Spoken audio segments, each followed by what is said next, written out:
Some problems were simply too vast for self-help schemes alone. The government had to show the way. South of Mogadishu, a century of neglect had allowed the coastal sand dunes of Shalanbood to drift massively inland, cutting roads and burying fertile fields. President Siad toured the threatened region. Foreign experts had costed the solution in millions. The president examined the ground and appealed to the people. The solution would not cost millions and would come from the Somalis themselves. And come the Somalis did, from far and wide, from all walks of life, ferried in on convoys of government trucks.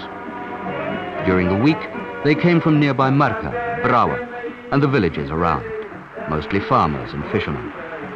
On Fridays, their numbers were swollen by volunteers from as far away as Mogadishu, by factory workers, students, civil servants, soldiers, teachers, doctors, all. On Fridays, an estimated 11,000 people were working in Shalanbood.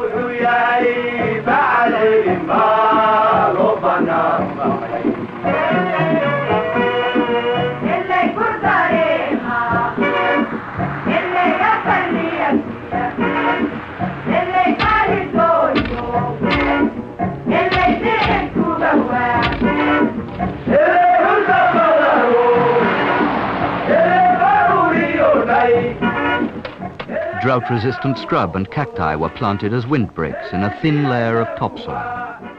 Between them, grasses would grow to bind the dunes and halt their spread.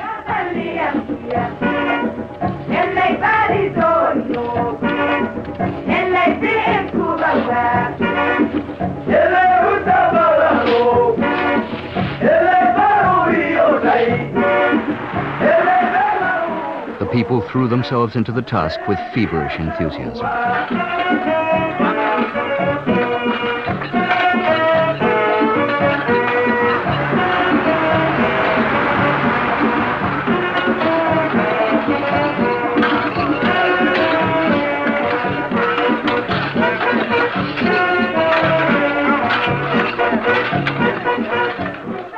Shalanbood's reclamation was the greatest physical achievement of the early revolution.